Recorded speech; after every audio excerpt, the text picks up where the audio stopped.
여러분, 흙이 담긴 화분을 매일 들여다보며 아무 변화도 없는 흙 표면을 멍하니 바라본 적이 있으신가요? 물도 주고 햇빛도 쬐어 주었는데 일주일이 지나고 2주일이 지나도 고추 씨앗은 도무지 싹을 틔울 생각을 하지 않습니다. 아마 많은 분들이 이쯤 되면 화분을 엎어버리거나 씨앗이 죽었다고 생각하고 쓰레기통에 버리실 겁니다. 그런데 잠깐만요. 그 씨앗들, 사실은 죽은 게 아니라 아주 깊은 잠에 빠져 있을 뿐이라면 믿으시겠습니까? 오늘 영상에서는 오래되어 바짝 말라버린 이른바 죽은 고추 씨앗조차 단 5일 만에 푸릇푸릇한 싹을 밀어 올리게 만드는 놀라운 비밀을 하나 알려드리려고 합니다. 정말 신기하게도 비싼 식물 영양제가 필요한 게 아닙니다. 우리 집 구급상자나 동네 약국에서 아주 싼 값에 구할 수 있는 흔한 액체 하나면 충분하거든요. 흔히들 씨앗이 오래되면 발화율이 0%로 떨어진다고들 생각하시죠. 하지만 오늘 제가 알려드릴 이 방법을 사용하시면 여러분의 상식이 완전히 뒤집힐 것입니다. 과연 이 마법 같은 액체의 정체는 무엇일까요? 영상 끝까지 집중해 주시고 여러분은 오래된 씨앗을 어떻게 처리하시는지 댓글로 먼저 남겨주세요. 자, 그럼 기적의 생명 불어넣기 지금 바로 시작합니다. 이 놀라운 비법의 정체를 밝히기 전에 도대체 왜 고추 씨앗은 유독 싹을 틔우기가 이렇게 힘든 것인지 그 배경부터 아주 간단하게 짚고 넘어가 보겠습니다. 본래 고추는 따뜻한 남아메리카 지역이 원산지인 열대성 식물입니다. 혹독한 자연 환경 속에서 살아남기 위해 고추 씨앗은 스스로를 보호하는 아주 두껍고 단단한 방패를 진화시켰습니다. 바로 종피라고 불리는 씨앗 껍질이죠. 이 껍질은 어지간한 수분이나 온도 변화에는 꿈쩍도 하지 않도록 설계되어 있습니다. 자연 상태에서는 흙 속의 미생물이나 동물의 소화기관을 거치면서 이 껍질이 서서히 녹아내려 발화가 시작되지만 우리가 집에서 깨끗한 상토에 심을 때는 이런 화학적 반응이 일어나지 않으니 씨앗이 계속 잠을 자게 되는 것입니다. 과거 농부들은 이런 고추 씨앗의 고집을 꺾기 위해 씨앗을 따뜻한 아랫목에 며칠씩 묻어두거나 심지어 특정한 나무를 태운 재를 섞은 물에 담가두는 등 엄청난 정성을 쏟았습니다. 즉, 씨앗이 발화하지 않는 것은 씨앗이 불량해서가 아니라 씨앗에게 이제 일어나서 자라도 안전하다는 강력한 신호를 아직 보내지 못했기 때문입니다. 우리는 오늘 과학의 힘을 빌려 이 고집 센 씨앗에게 아주 강력하고 확실한 기상나팔을 불어줄 것입니다. 첫 번째로 우리가 짚고 넘어가야 할 것은 바로 죽은 씨앗에 대한 오해와 진실입니다. 많은 초보 텃밭러 분들이 씨앗 봉투에 적힌 유통기한이 지났거나 작년에 쓰다 남은 씨앗이 바짝 말라 있으면 망설임 없이 버리곤 하십니다. 하지만 식물학적으로 볼 때 씨앗은 그렇게 쉽게 죽지 않습니다. 마치 씨앗은 아주 작고 단단한 갑옷을 입은 기사와 같습니다. 외부 환경이 척박하면 스스로 모든 신진대사를 멈추고 가사 상태에 빠지는 것이죠. 이것을 전문 용어로 종자 휴명이라고 부릅니다. 여기서 우리가 흔히 속고 있는 미신 하나를 깨보겠습니다. 단순히 물을 많이 주고 온도를 높이면 죽은 듯한 씨앗이 깨어날까요? 아닙니다. 아무리 따뜻한 물을 들이부어도 갑옷에 틈이 생기지 않으면 물은 씨앗 내부의 생명세포까지 도달하지 못합니다. 오히려 물만 너무 많이 주면 흙 속에서 곰팡이가 피거나 썩어버리기 일쑤죠.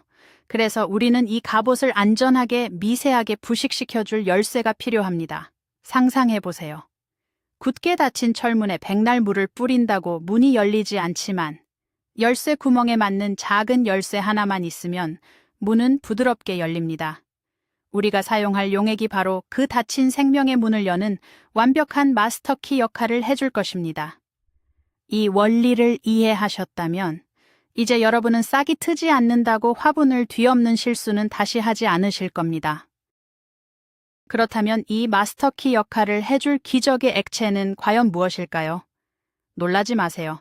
그 정체는 바로 약국에서 단돈 1,000원, 2,000원이면 살 수 있는 과산화수소수입니다. 네, 맞습니다. 우리가 넘어져서 무릎이 까졌을 때 상처에 바르면 하얀 거품이 보글보글 일어나는 바로 그 소독약입니다. 식물에 소독약을 붓는다니 듣기만 해도 식물이 타 죽을 것 같고 왠지 불안하신가요? 여기서 두 번째 미신을 하나 깨드리겠습니다. 화학약품은 무조건 식물에게 해롭다는 생각은 완벽한 오해입니다. 과산화수소의 화학식을 아주 쉽게 풀어보면 우리가 매일 마시는 물에 산소 원자가 딱 하나 더 붙어 있는 형태입니다. 즉, 자연 상태의 빗물에 번개가 칠 때 미량으로 만들어지는 천연 물질과 성분이 완벽히 동일하다는 뜻이죠. 상처에 과산화수소를 발랐을 때 거품이 나는 이유는 세균을 파괴하면서 엄청난 양의 순수한 산소를 뿜어내기 때문입니다.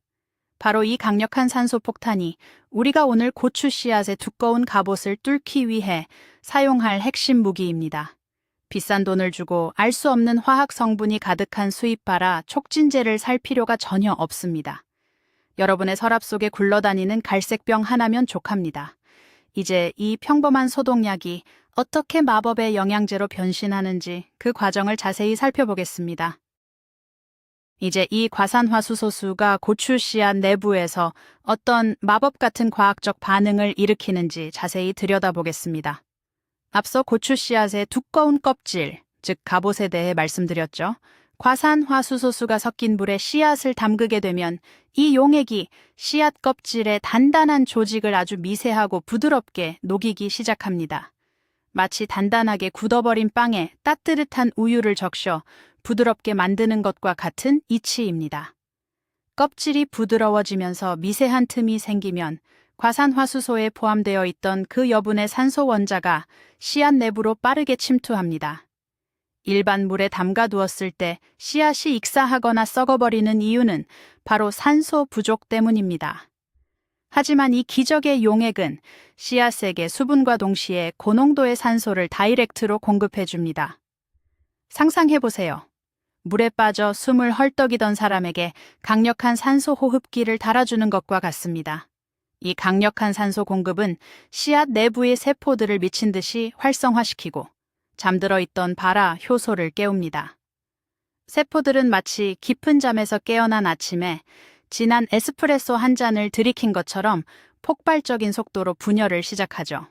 게다가 과산화수소 본연의 살균 효과 덕분에 오래된 씨앗 표면에 묻어 있을지 모르는 곰팡이, 포자나 유해한 세균까지 한 번에 싹 청소해줍니다. 부작용 없는 완벽한 부활의 환경이 만들어지는 것입니다. 원리를 알았으니 이제 가장 중요한 마법의 비율, 즉 레시피를 만들어 볼 차례입니다. 아무리 좋은 약이라도 독이 되지 않게 하려면 적절한 용량이 생명입니다. 절대로 약국에서 사온 과산화수소수를 원액 그대로 씨앗에 들이부으시면 안 됩니다. 그러면 씨앗은 갑옷이 벗겨지는 게 아니라 완전히 타버리게 됩니다. 우리가 약국에서 구입하는 과산화수소수는 보통 3% 농도입니다. 이 3% 용액을 기준으로 물 200ml, 즉 보통 우리가 마시는 종이컵 한 컵 분량의 물을 준비해 주세요. 여기서 물의 온도가 아주 중요합니다. 너무 찬 물은 씨앗을 놀라게 하고 너무 뜨거운 물은 씨앗을 익혀버립니다. 손가락을 넣었을 때 기분 좋게 미지근한 20도에서 25도 사이의 물이 가장 좋습니다. 이 종이컵 한 컵 분량의 미지근한 물에 과산화수소수를 딱 10방울만 떨어뜨려 줍니다. 만약 스포이드가 없다면 작은 티스푼으로 반 스푼 정도면 충분합니다. 나무젓가락으로 가볍게 저어주면 용액 준비는 끝납니다. 어떤 분들은 싹을 더 빨리 틔우고 싶은 욕심에 과산화수소를 콸콸 쏟아붓곤 하시는데 식물 키우기에서 과유불급은 절대적인 진리입니다. 마치 아주 정교하고 예민한 케이크를 굽는다고 생각하시고 이 황금 비율을 정확히 지켜주시는 것이 기적을 일으키는 가장 중요한 첫 단추입니다.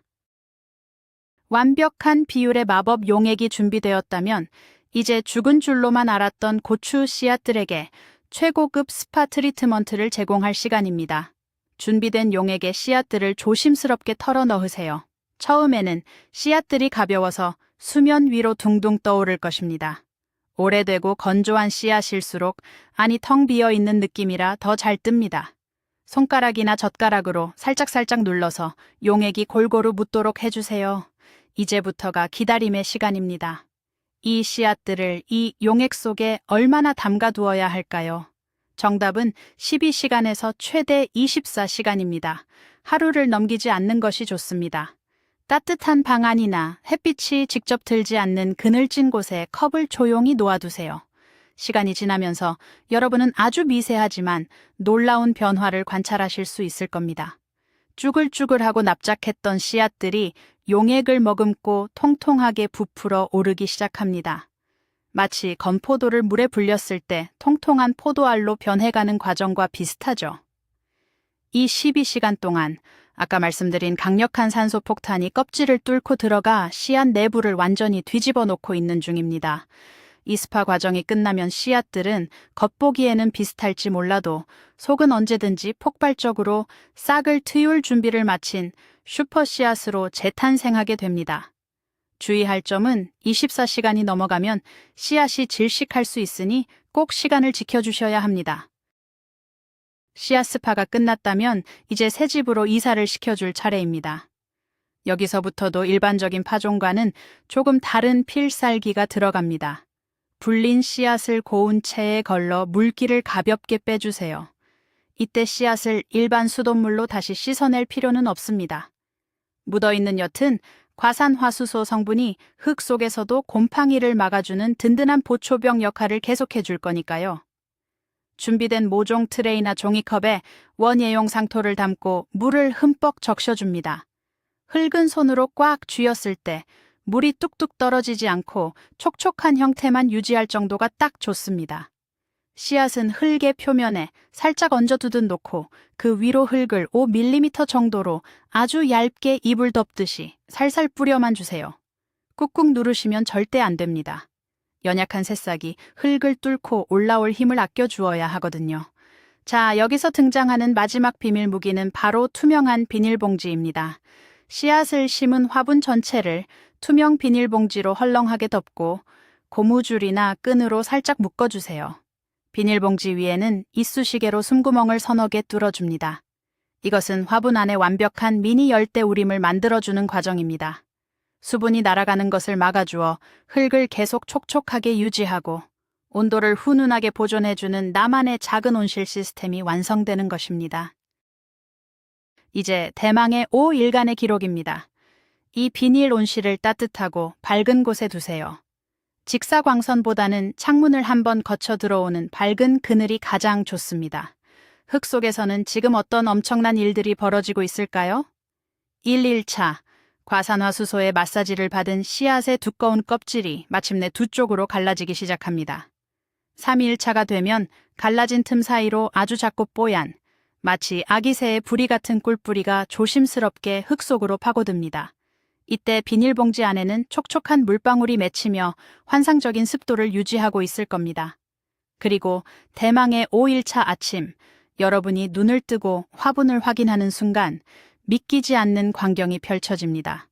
절대 가망이 없어 보였던, 버리려고 팽개쳐 두었던 그 납작한 씨앗들이 흙을 밀어 올리고 연두색의 귀여운 떡잎을 자랑스럽게 펼치고 있을 것입니다. 마치 마법이 일어난 것처럼 말이죠. 씨앗을 심고 싹이 트는 것을 지켜보는 것은 식물을 키우는 과정에서 가장 가슴 벅찬 순간입니다. 자연의 경이로움과 여러분의 작은 정성이 만나 죽음의 문턱에 있던 생명을 다시 현실 세계로 끌어올린 것이죠.